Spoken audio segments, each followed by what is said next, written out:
The Secrets of Star Trek is brought to you by the Star Quest Production Network and is made possible by our many generous patrons. If you'd like to support the podcast, please visit sqpn.com/give. You're listening to The Secrets of Star Trek episode 72. Captain to bridge. Spock here. Make it so. Surrender is not an option. Attention crew of the Enterprise, this is James Kirk. We are all explorers, driven to know what's over the horizon, what's beyond our own shores. We would have helped you get home if you had asked. That's who Starfleet is. Hi, I'm Dom Bettinelli, and you're listening to The Secrets of Star Trek, where we discuss the hidden layers and deeper meanings found in all the Star Trek TV series, movies, and more. And today we're discussing the original series episode, The Naked Time. Joining me today on the panel is Jimmy Aiken. Hi, Jimmy. Howdy. I'm so glad we're not discussing The Naked Now again. Yes, this is The Naked Time, which is a much better episode. A lot better. Yes. Yeah. You may notice that Father Corey's not here with us. He's had to he's got some other duties that have called him away, so he couldn't be with us. Hopefully that we'll get that all settled out, and we'll have much more Father Corey, which we're all better off when we have more Father Corey. Yeah. So, but before we get into things, I do want to remind you that if you have not yet done so, please share the podcast with your friends. That helps us grow our community of listeners, and a larger community of listeners means better content for you. The more of you there are, there's this symbiosis that goes on where the more of you that are listening, the better it is for us as we produce these shows. So we really do appreciate it. And not even if you haven't already done so. Even if you have already done so, share it again.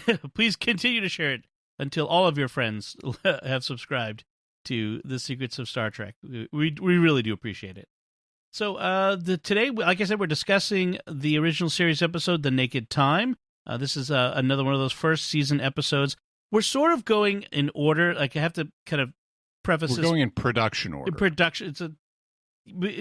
The way the first season aired originally is different from the way that they were produced, and there's several different ways you could do them, and we're just going to go straight through the production order and just and be that way. It doesn't really matter too much in the long run which way we do it, but we just had to arbitrarily pick a way. So this is it was the 7th episode produced. So we're kind of on a roll here in Star Trek. The people, the characters, the actors have settled into the characters, and so we've had some good episodes, and we've come to this episode, which is a good one that kind of, as we mentioned, has an echo in The Naked Now in the Next Generation first season, which does this story in a much worse way. In a terrible way. Yes. Yeah. And we can talk as we go along about, as we hit points of similarity and difference, about why this is so much better. Right. I have a question, though. Why is this called The Naked Time? Because nobody gets naked in this show. Well, Sulu kind of gets, half naked. He's shirtless. No, it doesn't count. And and nobody gets naked. There's a reference to someone taking a shower, but that's what they're full clothes on, which is what makes it weird. I'm going to guess there's also a mannequin that they try to attend to. Yes. But the mannequin is covered under like a big sheet and that's covered in ice, and it's not clear that person is meant to be naked either. Nobody is naked in this. And I suppose maybe it's a metaphorical. Yeah, it's being used to mean vulnerable. Yeah, but they have their outer shell stripped away, and their inner self is exposed and naked. I think it's more metaphorical like that. Yeah, I can see outer cells stripped away. Maybe that could work. So you're naked. Your inner self is naked to the world. Right. Maybe, but it's still not a really clear title. Yeah. I had wondered if it was like. So I remember reading in Larry Niven once in his Known Space series in the future, apparently, and this never comes across too much in the books because you're just reading, but apparently nudism is common in the future. And there's a moment where someone is really scared And for the first time, they don't just feel nude, they feel naked. And that's a distinction that had never sunk in on them before. Oh, that's funny. That's interesting. Yeah. One thing about this episode and The Naked Now, I do want to mention that in relation to The Naked Now, I just finished reading the autobiography of Jean-Luc Picard, the novel, which we're giving as a gift to patrons at certain levels if they choose it.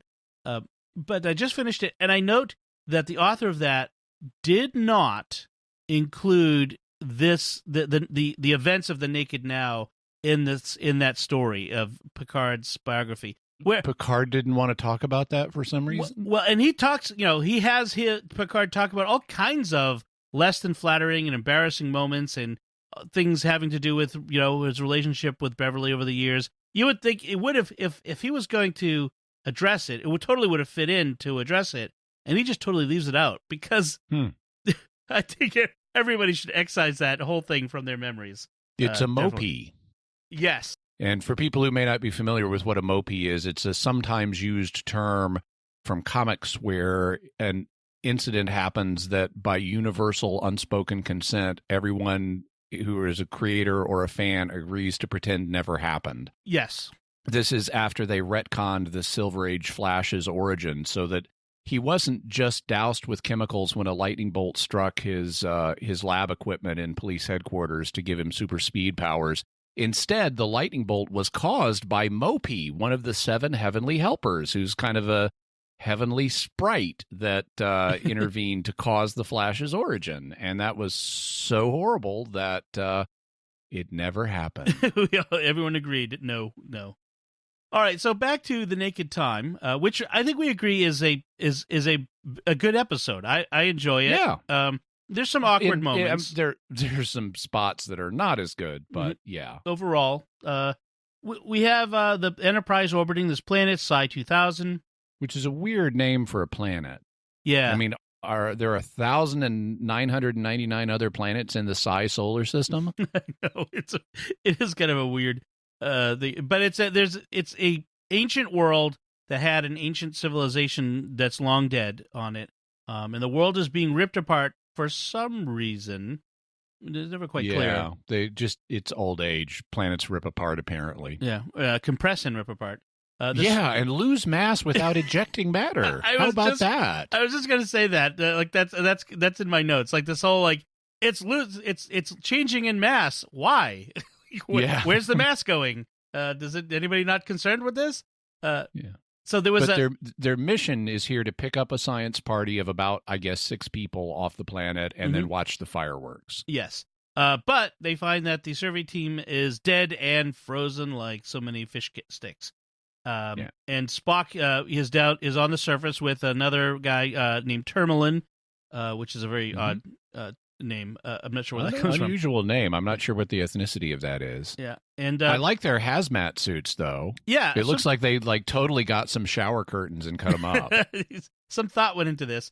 Spock finds a dead frozen mannequin, as we mentioned. Yep. I mean, this is as clear dead strangled frozen mannequin. Yeah, this is as clear of a mannequin. Not a person. I mean, this is like the worst special effect, even for the 1960s. It is clearly. I think someone went to some effort to make sure that, hey kids, it's not a real person. You know what I mean? We don't show dead bodies in 1960s TV. He uses a scanning device that's not a tricorder, even though they have tricorders. He's scanning with this other thing. I thought that was interesting. Looks like a scanner gun. Yeah, well, I think it was that radiation tool that they used in The Enemy Within a couple episodes ago. We do get the line that becomes so very important for The Naked Now. One man was taking a shower fully clothed. So then as they're looking... The only other body we see, by the way, is, other than the woman mannequin who's been strangled, is there's a guy also in a hazmat suit, but he's covered in freezer frost. Yeah. Sitting at a control table, and it's really creepy to just see this guy there covered in freezer frost. I mean, we can't see his face or anything, or his hair or anything, because he's in this hazmat suit. Mm-hmm. But seeing this guy in a hazmat suit covered in freezer frost just sitting there is pretty creepy. Yes. Now, Tormelin is like the worst safety guy ever. Like they're in hazmat suits for a reason, but he gets an itchy nose So he takes his glove off and holds it against a presumably frozen surface so that you got like frostbite, never mind anything else, and then gets infected. Like, why are you wearing the hazmat suit? By slow motion goo. Yes. Like, why are you wearing the hazmat suit at all if you're going to take the glove off and then, touch stuff? Like, come on. Yeah. I do sympathize, though. I mean, my nose itches and my face itches when I'm in the dentist chair and I can't scratch. Yes. It's like something about the situation where you can't scratch makes you want to scratch. Yes. And well, he could have put the glove back on after scratching. It's not like, it's just like, well, I know. Yeah, he doesn't. And then Spock comes in and for no apparent reason just announces we must not infect ourselves. Yes. Oh, that's a good point. I should have thought of that. Then it's not like Spock even notices this guy's just violated safety procedure. He just comes in and helpful safety reminder: we must not infect ourselves. Yes. Well, that's what the hazmat suits are for, presumably. But maybe Tormlin's particularly dumb, and he has to remind him of this. So Spock calls the Enterprise and tells them it's like nothing we've dealt with before. Dun dun dun. Like, yeah, that's like every week, right? This is what we're doing out here, dealing with things we've never seen before. To boldly go where no one has gone before, to deal with things no one has ever dealt with before. Exactly. They beam up. There's no biofilters yet, apparently. They have to have a separate quarantine decontamination procedure. Yeah, I like that. And then they order them to sickbay for additional tests. And this is very 1960s because we were just as a couple years before we went to the moon. And there were real concerns about could we bring something, an Andromeda strain or something back from space. Right. And they really did put the astronauts in isolation, and decontaminate them and stuff like that. And it was like an extended isolation to give them a chance to get sick if they're going to get sick. And so I like the attention to detail. Now, later Star Trek would incorporate biofilters into the transporter, and we could headcanon that and say they have those here. They're just doing an extra thorough scrub. Right. But at least they're not rubbing gel on each other. Well, I was going to say, it actually makes a progression. I mean, early days, they don't have this quarantine ray or whatever it is they're subjecting them to, this field, so they have to do something a little more old-fashioned with a gel or whatever. And so they do that in Enterprise. And so in the original series, they've managed to avoid way too much time showing mixed-sex people rubbing gel on each other. Just saying. I think for like HR going in, like, we really have to kind of come up with a different method of decontaminating people, because I really don't want to see Spock rubbing gel on Tormlin, that's for sure. So Spock says that it could be some form of space madness we've never heard of. What is it? Some form, yeah. But also space madness as opposed to the regular kind of madness. I know it's cheesy, but it's the 60s. It's the 60s. It's also, he means madness induced for some reason by being in space away from your home environment. Right. I find it amusing in kind of the same way I find when I read the Sherlock Holmes stories. Dr. Watson will occasionally diagnose people as having brain fever. and they talk about it like this is a serious problem in the 19th century. People apparently used to get brain fever. And like in the Naval Treaty, this guy has had brain fever for weeks, if I'm remembering that story rather than another one. He's had brain fever for weeks and has been in the single bedroom, not knowing the plans are under the floorboard. Okay. And I looked it up and, is this just another word for a modern condition? Do we use another word for brain fever now? But apparently it was just really vague. And it was kind of like a panic attack, I guess, but it could go on for weeks and you had to be confined. And so I guess space madness is kind of like brain fever. It's one of those vague psychological medical conditions. It covers a lot of happens things. In other centuries, but not ours. Well, we're not in space, really. So we find that the Enterprise has to maintain a tricky close orbit for their observations. So when things go wrong, the ship will be in danger. That's just, they can't just be in a regular orbit. The planet will, as I said, undergo sudden changes in mass because, reasons. It's apparently going somewhere. Yeah. By the way, in the med bay, we get some nice little detail. As McCoy is examining Spock, he says, your pulse is 242 and your blood pressure is practically non-existent. And that's apparently normal for a Vulcan. Yeah. And no, for reference, a good human heart rate is 70 beats per minute. So 242 is more than 3 times as fast. Yes. And you might think if your heart's beating 3 times faster, it's going to jack up your blood pressure instead of making it non-existent. No. What happens is if your heart beats that fast, it doesn't have time to contract that much. And actually, you can have your blood pressure not skyrocket when your heart rate goes up. What can happen is if your blood pressure is dropping, your heart will beat faster to try to get it up, but it may not be effective. So actually, fast heart rates can be correlated with remarkably low blood or unexpectedly low blood pressures. Yeah. The scanners in sickbay, by the way, are apparently calibrated for humans. The other species don't count. And Spock says, "As for my anatomy being different from yours, I'm delighted, Doctor." Yeah, which is good. Also, in sickbay, we get the first appearance of Nurse Christine Chapel. Is this her first? Okay. Yeah. This is her first episode, so played by Majel Barrett Roddenberry, who formerly was number 1 in the pilot. Yep. And when the network demanded, or the studio demanded, that they not have number 1 in the main series, Majel Roddenberry was, or I guess she was Majel Barrett at the time, was crushed. But Gene Roddenberry said, "We'll find something for you, even though it won't be the same." And so this is what they found. They found Nurse Christine Chapel. And wow, does she come out of the gate with a roar declaring her love for Mr. Spock by the end of the episode. Yes, it very heavy-handed there, and really sets the tone for her character for the rest of the series.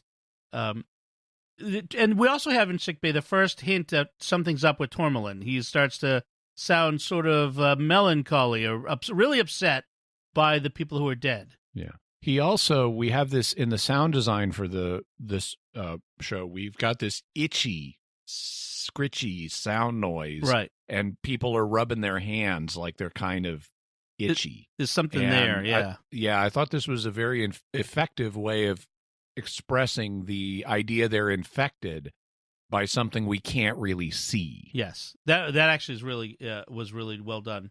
Then we go to, well, we have a bit of a briefing with the captain, who gets upset because all of these people are just telling him what they already know, stuff he already knows. He's not telling him anything new. So they kind of, well, we just gotta move on because we got these observations to make. In a rec room or a lunchroom, Tormelin's in there getting his lunch, and Sulu and Riley come in talking about fencing. And Sulu, of course, is the helmsman, and Riley is the navigator. And I guess that my understanding is that Riley was supposed to be a bigger ongoing character. Yeah. Essentially, what Chekhov would be in the second and third season. Right. I'm not sure what happened to him, whether there was a negative reaction to him in this I wonder why that would happen.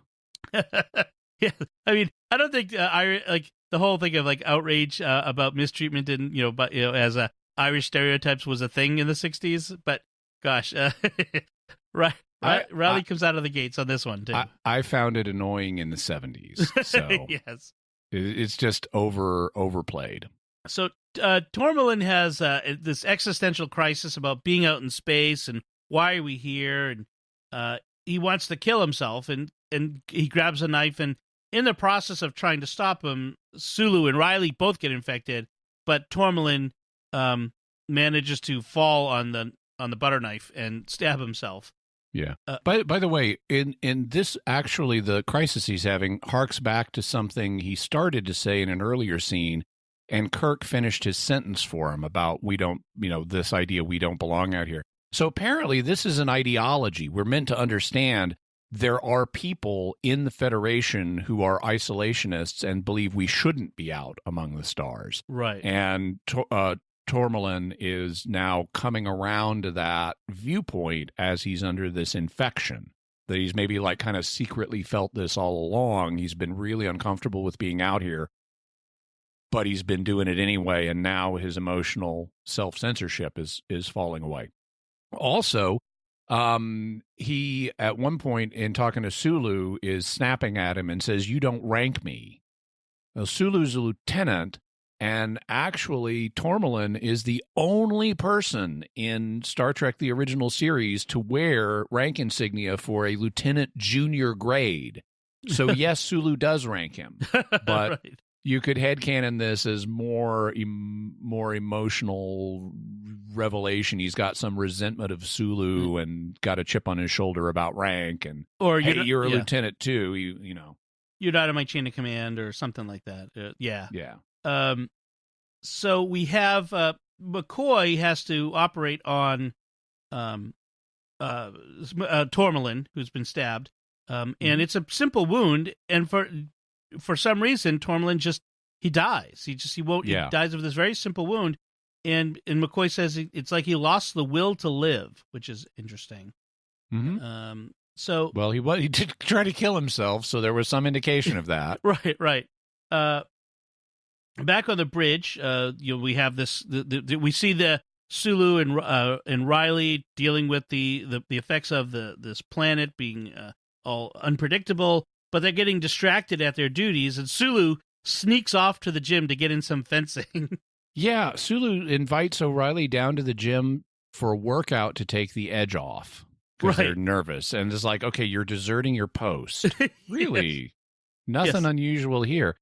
But by the way, a couple of notes I have from before this. So we mentioned the planet is shrinking in mass without visibly ejecting anything. I mean, maybe on the other side there are huge space geysers that are ejecting mass. Right. Spock also tells us that Psi 2000 was very similar to Earth, but its sun went dark. So it's apparently very, very old if its sun is burned out, if it was similar to Earth. Also, and this is something that I guess it kind of struck me before, but it struck me with a new force this time. When we come back from the commercial break, Kirk is doing a supplemental log entry where he's telling us stuff to backfill the audience on what's going on. But these supplemental log entries, they frequently inject facts into the narrative retroactively. It's like, unbeknownst to us at the time, this is what was really going on. Right. And it's like, who has a record-keeping system like that? Where you get to go back and add stuff, later? Or don't you just add the new information once you learn it? Right. Yeah, it doesn't make sense that our orbit is tightening, our need for efficiency is critical, but unknown to us. Well, how are you saying this? It's apparently after the fact, right? But why do you go back? I mean, or just for data integrity reasons, you don't want people re-editing their entries. Exactly. But the planet breakup is imminent for some reason. It's shrinking.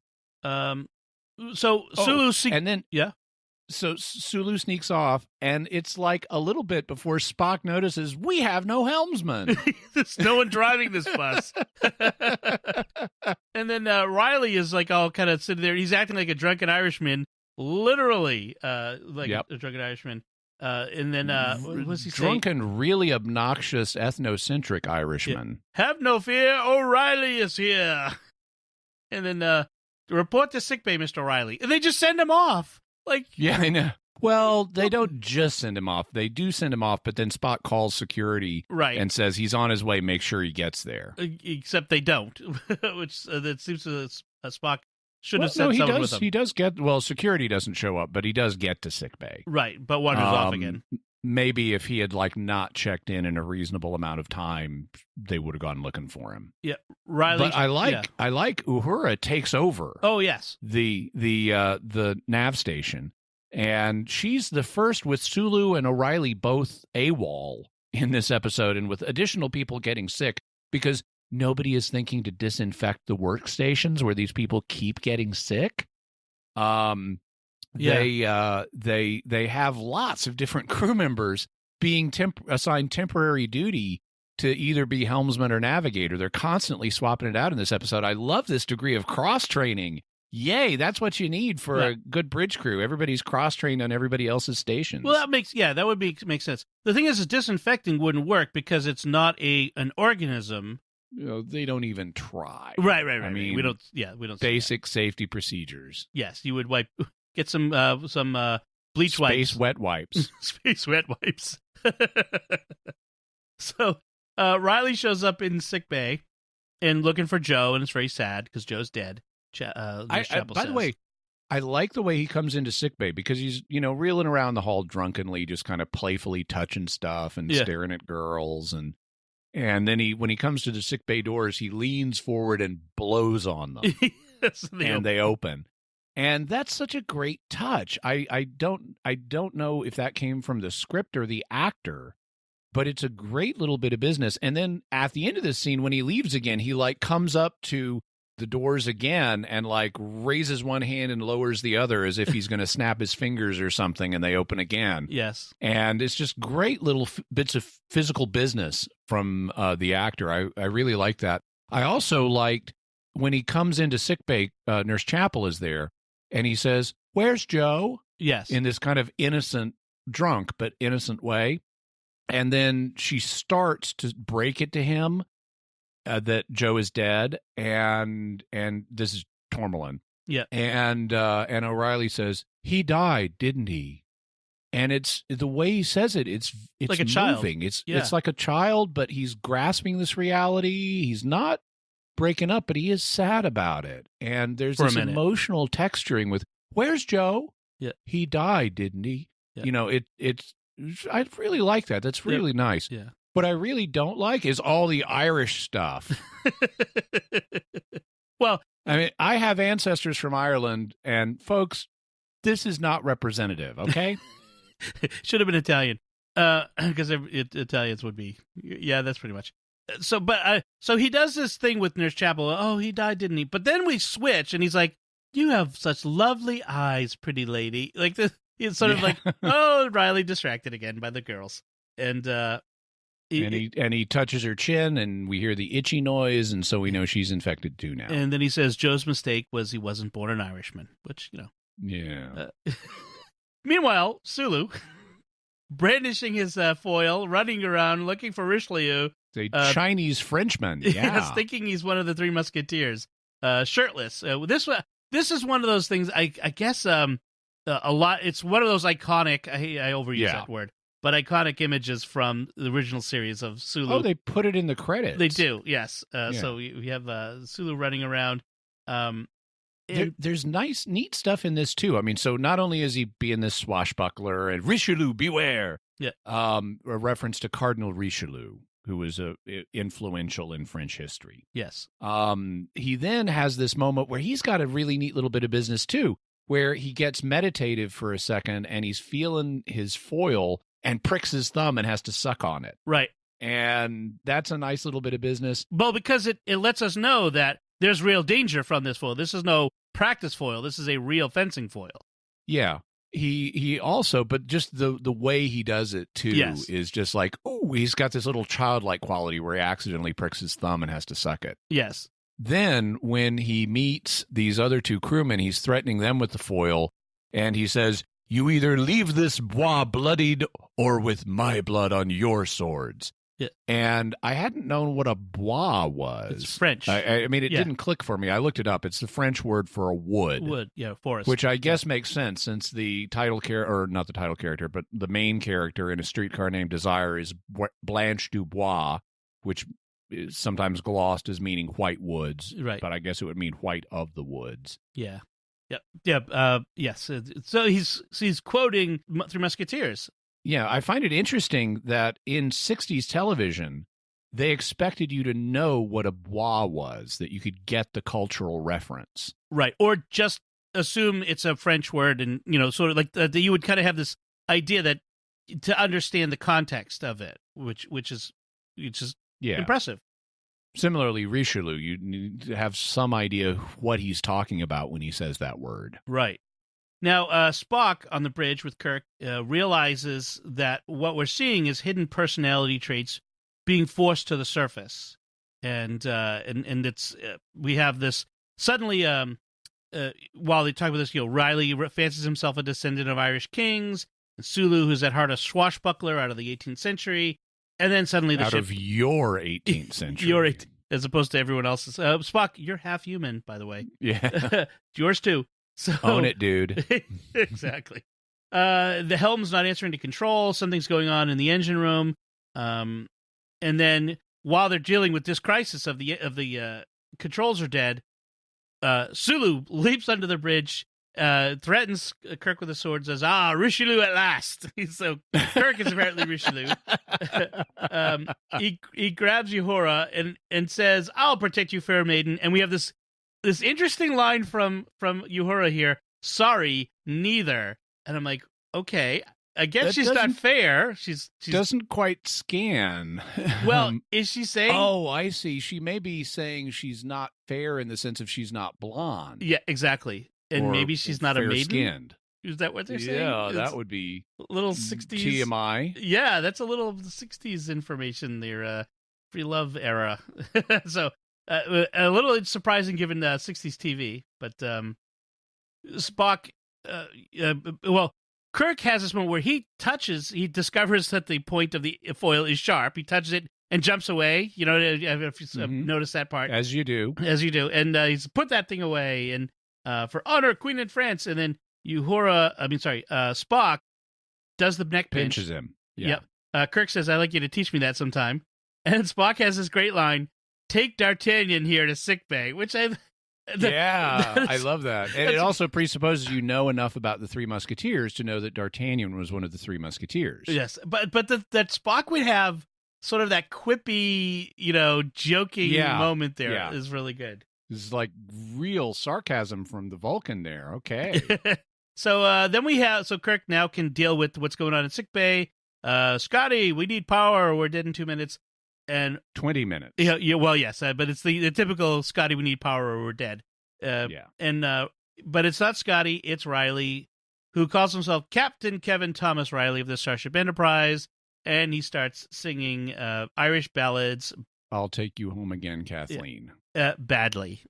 Badly. It's not. And repeatedly. One more time. Please, God, no. That was a great line, by the way, from Kirk. Was just like, oh, please, no. Yep, there he goes again. And this is where the O'Reilly stuff really, I mean, it's been annoying up to now, but it's really annoying now.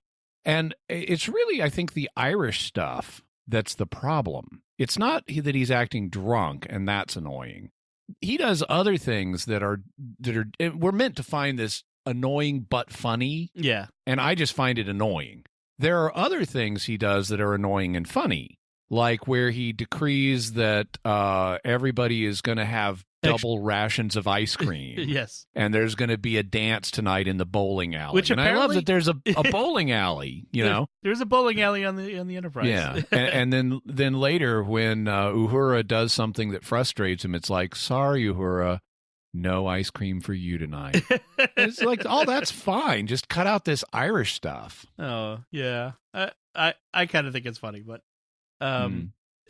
so Riley does seem somewhat obsessed with how the female crew members present themselves, about their makeup and telling them not to wear too much and and let your hair flow freely around your shoulders. Yes, man.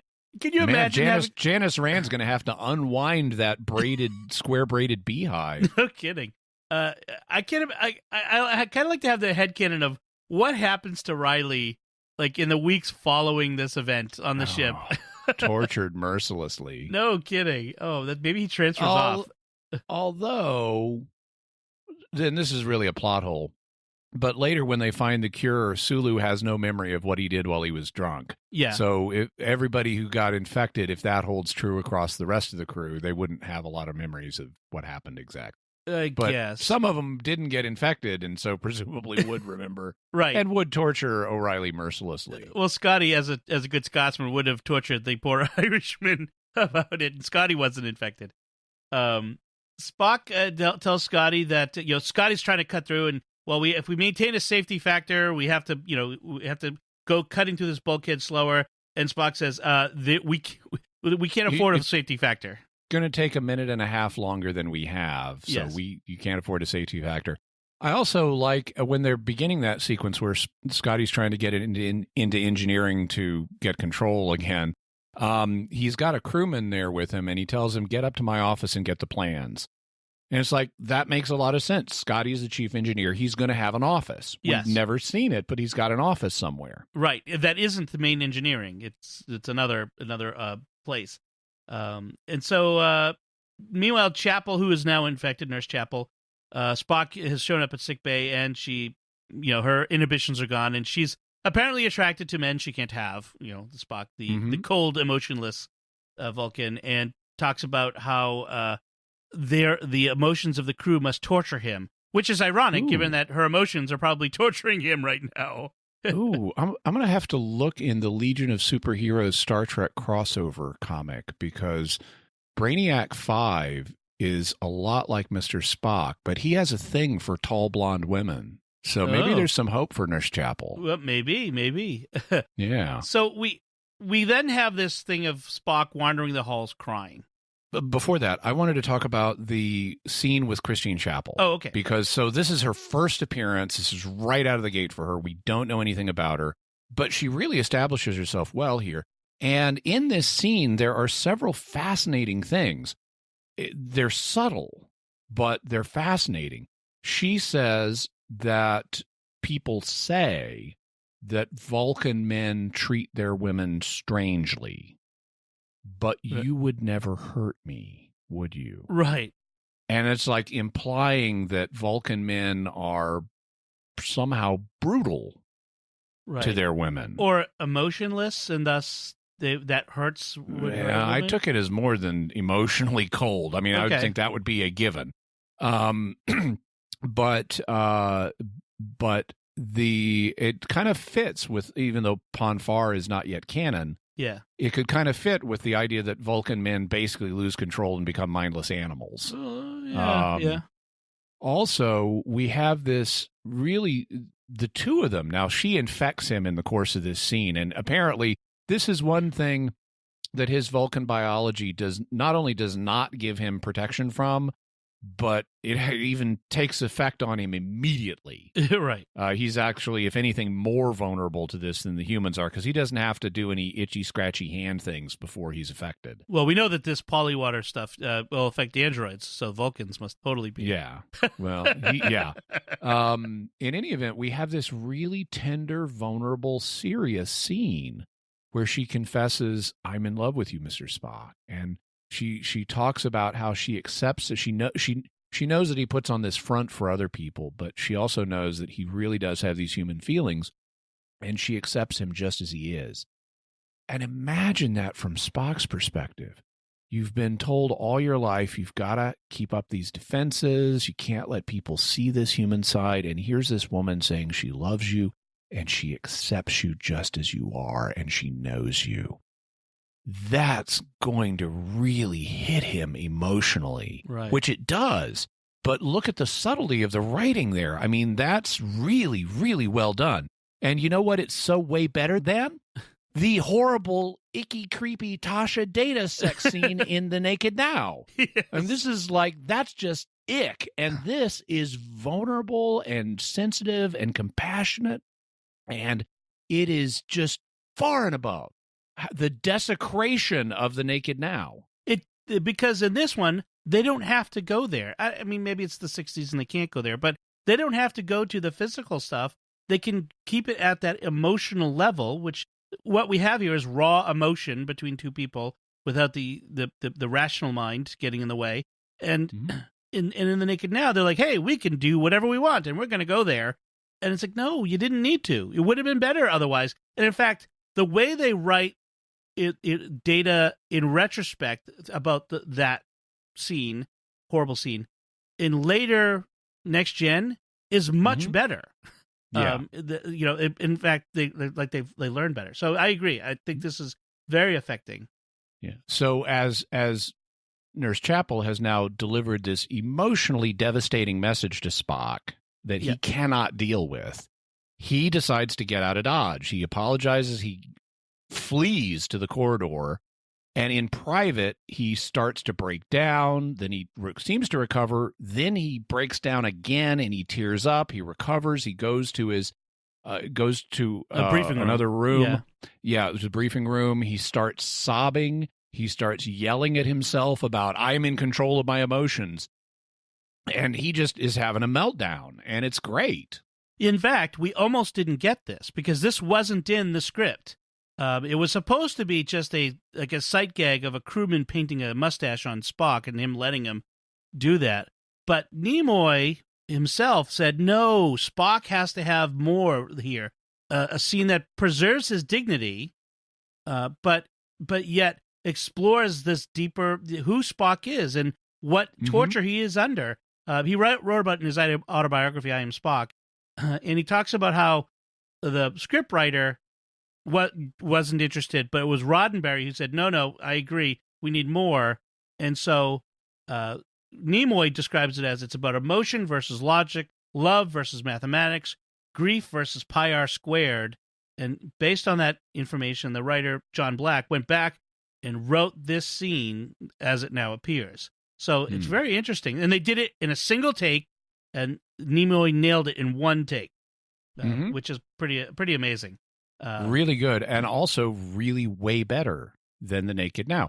The thing about The Naked Now is they're trying to play it for comedy, and here they're not. Yes. This is not comedy. I mean, there are comedic elements in it, but this is not a fundamentally comedic episode. This is a drama, and we're getting to see dramatic emotions really playing out, and not just Wesley being drunk playing with chips in engineering. Right. Wesley is the O'Reilly of Naked Now. Interesting. Yeah.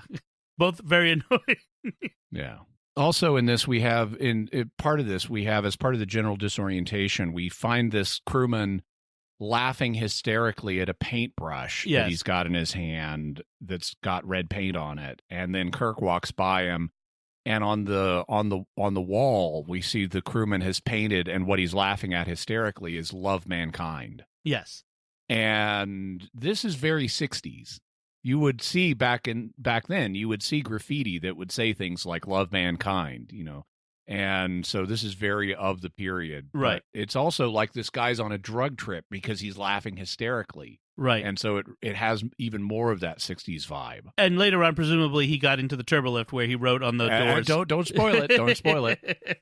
So we'll get to that. We see another bit of graffiti later on. So Kirk finally gets Riley out of the engine room because Scotty cuts through the bulkhead, gets the door open, they run in, and Riley has a great line here, actually. "No dance tonight," as he's carted off by Kirk. Kirk kind of almost throws him out of the chair. Also, we've got the engines. It turns out O'Reilly has, and I love the bit where they cut through the bulkhead. That's really nice. That is really good. They also discover he's shut the engines off. Cold. So cold. They are cold. And even though it makes no sense to say you can't just mix matter and antimatter, well, yeah, you can. You got to do it very carefully. Yeah. They say we've got 8 minutes until we crash into the planet, but it's going to require 30 minutes to restart the engine. And Scotty gets the line, I cannot change the laws of physics. That is a great Scotty line. And of course they do, but never mind. And then we have a technobabble theory that's never been tried before involving a controlled implosion that maybe would work. Yes, but we need Spock to do the calculations. And at the same time, McCoy, who has been infected, discovers that what the source of the problem is. The water on that planet had been transformed into a complex chain of molecules that acts like alcohol in the bloodstream. So it's not a biological infection, but it's a chemical problem. Where's the carbon coming from? And this is supposed to explain why it got through the biofilters, because it's just altered water. Yes. And there actually are different kinds of different kinds of ice. There's a bunch of them. Or heavy water that they used in the atomic bombs. Yeah, is that the same thing? There's heavy water, but that involves a different isotope. A different isotope of hydrogen. Oh, okay. What I'm wondering is if it acts like alcohol, where's the carbon coming from? Because alcohol is a carbohydrate. It's not just hydrogen and oxygen, but maybe it's borrowing some carbon from the body or something. Yeah, maybe. That's interesting. Kirk finds Spock weeping in the corner and starts slapping him to snap him out of it. Oh, and we've got all this interesting dialogue there. He's like, Spock is introspective, and it's like, my mother, I could never tell her I loved her. Yes. an Earth woman living on a planet where love, emotion is bad taste. And talking about his father and wanting to please his father. And then he says, and then Kirk slaps him. And he keeps going. And he says, Jim, when I feel friendship for you, I'm ashamed. And Kirk starts Kirk slaps him again. And then and finally Spock slaps Kirk. Right. Sends him flying over the table. So Kirk is infected now. And he starts, as a result of all the slapping. Yeah, and he starts getting maudlin about how he doesn't have any love but the Enterprise, and being captain prevents him from finding love. She just takes. She's a very needy woman, apparently, the Yes. Enterprise. Have you ever noticed that yeoman? He says. Yeah. So there's Janice Rand again, the object of Kirk's secret affections. So now, as Kirk is descending into madness, Spock is recovered somehow.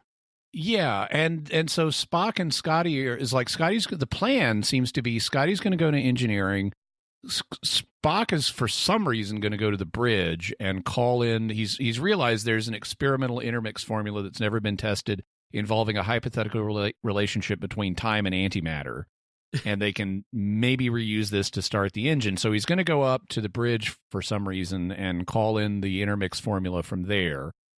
I don't know why. Maybe he needs the computer to run the calculations. Maybe he needs to look up the formula. Maybe they don't have an internet connection in engineering where they could do all that. Or maybe someone needs to be in control of the ship. And it may be the latter, because Kirk is kind of hanging on, and he says, I can just keep hanging on. I'll go up to the bridge.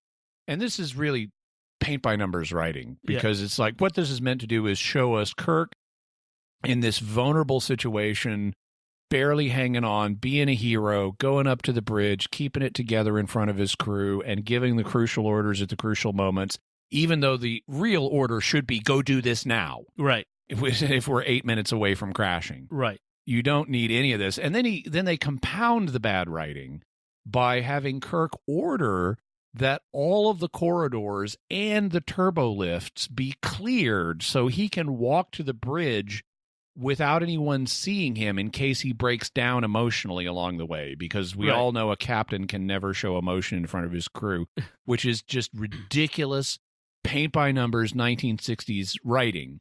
And never let them see you sweat. What's that? Never let them see you sweat, which is something Pike says in something else we talk about. Yeah, but then immediately gives the game away. Yes. So they have this ridiculous macho scene where Kirk is stumbling down the corridors trying to keep it together with no one watching him. And he gets in the turbo lift and the door's shut, and he looks around, and here, something I like, the guy with the red paintbrush has written, "Sinner repent," which is another thing you would see back in the 60s in graffiti. You would see religious elements like that. You know, you'd see Jesus saves, or Jesus lives, or sinner repent. Right. It's very of its time. I like that in this scene with Kirk, we start to establish this idea, the relationship between Kirk and the Enterprise, that it's more than just a command to him, that he has this connection to it. You know, he says, "I'll never lose you, never." It's almost like this emotional, not just like emotional, unless they offer emotional. me an admiralty. Right. Well, which is a mistake. He leaves her for a younger braid on his sleeve. Yeah. So, meanwhile, back in sickbay, Sulu screams. Yes. And has just been cured and has no memory of what happened to him, which seem to be effects that don't happen to anybody else when they get cured. They don't seem to instantly lose their memory or scream. Right. I think maybe Sulu's playing it, hoping nobody calls him on it. I don't remember anything. So McCoy has the cure. He runs up to the bridge with the hypospray. Kirk comes off the turbo lift. And McCoy rips his sleeve off at the shoulder so he can give him the shot. Does everybody get their sleeve ripped? I know. And this hypospray works through shirts. Yeah, like everybody on the ship, their sleeves have been ripped off so that they can get this shot. I see you got your shirt off. Yes. So this is but I do want to note. So Kirk sort of has this gaze at Janice where he says, "No beach to walk on." This plaintive Yeah. recollection, and Rand is like, "What?" And he's like, "Nothing." Yeah. But it's the second episode where Kirk, in just a short period of time so far, 7 episodes into the season production, where Kirk expresses this desire for Rand. In Enemy Within, it was a bad expression of that. Yeah, the bad Kirk, and it came out in an awful way. But it's the relationship they're building. And that was always meant to be the plan for Janice Rand, that they were going to have this mutual chemistry, but they could never really be together because of their rank differences, and she's in his chain of command. Right. Like a captain and his yeoman would not be appropriate. Yeah. Then that's why they wrote her out, because she was crimping his style too much. They wanted him to be a space stallion. Yes, and so then we got all the green and purple women that he could go on dates with, shall we say. Yeah. So they have to take a hyperbolic course away from, when they blast the antimatter with time particles or something, however they technobabble it. And the helmsman says, "Direction, sir?" It doesn't matter, just the way we came, which is fortunate that Kirk said the way we came, because that if they'd gone in another direction and traveled through time, who knows what would have happened. But in this case, I think they're wasting time. I mean, these people know they're in an emergency situation. They shouldn't be waiting on anything. Right. You don't need Kirk. I mean, go do it. Is all you need to say. Direction away from the planet. Yeah, away from the planet. You don't even need to ask. Yes. So they engage. Kirk says engage, which is where we get that from with Picard, engage. Mm-hmm. And they travel faster than is possible for normal space, Spock says, and they end up traveling backwards in time, and we get the chronometer going backwards on the bridge, because the chronometer somehow knows that time's going backwards. And there are also some errors with that chronometer. At one point, when they start going forward, an hour passes in a second. Well, I watched this on Netflix, and I don't think I think though that has new graphics for that. So I think they fixed that in the new graphics. Okay. So they went backwards 3 days in time, and Spock says they can now go back in time to any planet or era, but not back to Psi 2000 to undo what just happened. But that's, go rescue those people. Yes. So time travel is now a thing in Star Trek as of this episode. And Kirk says, and maybe someday we'll get up the gumption to do that. And they do in not too many episodes. They before they establish just how risky time travel is, they actually have an episode that begins, "We're on the 20th century for a research mission," and it's like it's a totally normal thing. Right. I don't remember exactly which episode that was, but it's just normal for us to travel to the. Given that Enterprise now, obviously, and Discovery. Let's mention that as well. Both see the problems with traveling through time.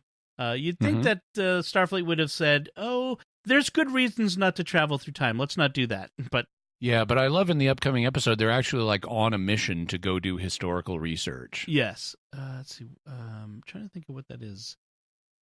No. Anyway. I know which ones it's not, but I'm blanking on the title of which one it is. Tomorrow is Yesterday. I think it is. Is that the one with Gary 7? I think it's the Gary 7 one. Yeah. It's not the one with the Air Force pilot Return to Tomorrow, because they're in the past as an accident. Oh, that one. Yeah, that's what that one is. Yeah, Gary 7 is a different one. The one with Terry Garr. All right. Yeah. So we so there's also this one line where Spock says, "We're 71 hours in the past. We have 3 days to relive," and Kirk is like, "Not those last 3 days." And that line has always bugged me, even as a kid, because it's like, you've just changed history. Even if you relive 3 days, it's not going to be like the ones you just had. Right. You're not going to literally live that over again. You're not going to go to the you're planet. not in a time loop. Yeah. So, yeah. Well, I'll give him a break. He's been run through the ringer. Yeah. Could just be joking at that moment, and it's a lame joke. Yeah. He does say time warp, where we're going backward in time, and I'm waiting for him to start singing the song. Yeah. We're in a time warp. It's just a jump to the left. All right, so we're getting silly here, so let's wrap things up. Any last thoughts on this one, Jimmy? Nope, that's it. All right, so we do want to take a moment to thank our patrons who make it possible for us to create the secrets of Star Trek, including Cody, David P., Christian D., Donald A., and Father Burke. Their generous donations at sqpn.com/give make it possible for us to continue the Secrets of Star Trek and all the shows at StarQuest. You can join them by visiting sqpn.com/give. So that's it from us. What do you think of The Naked Time, the original series episode? Is it as good as we think? Or maybe you like Naked Now better? Let us know by commenting on the show. And we'll contact the appropriate authorities. There's an episode for everyone, and someone for every episode. So comment on the show at sqpn.com/trek or our Facebook page at facebook.com/StarQuestMedia, or send us an email to trek@sqpn.com. We'll be back next time when we'll be discussing this is a very special one, the Deep Space Nine 20th anniversary documentary, What We Left Behind. We'll be talking about that. Until then, Jimmy Akin, thank you for sharing with us the secrets of Star Trek. Thanks, and live long and prosper. And once again, I'm Dom Bettinelli. Thank you for listening to the Secrets of Star Trek on StarQuest. And remember, love mankind, sinner repent.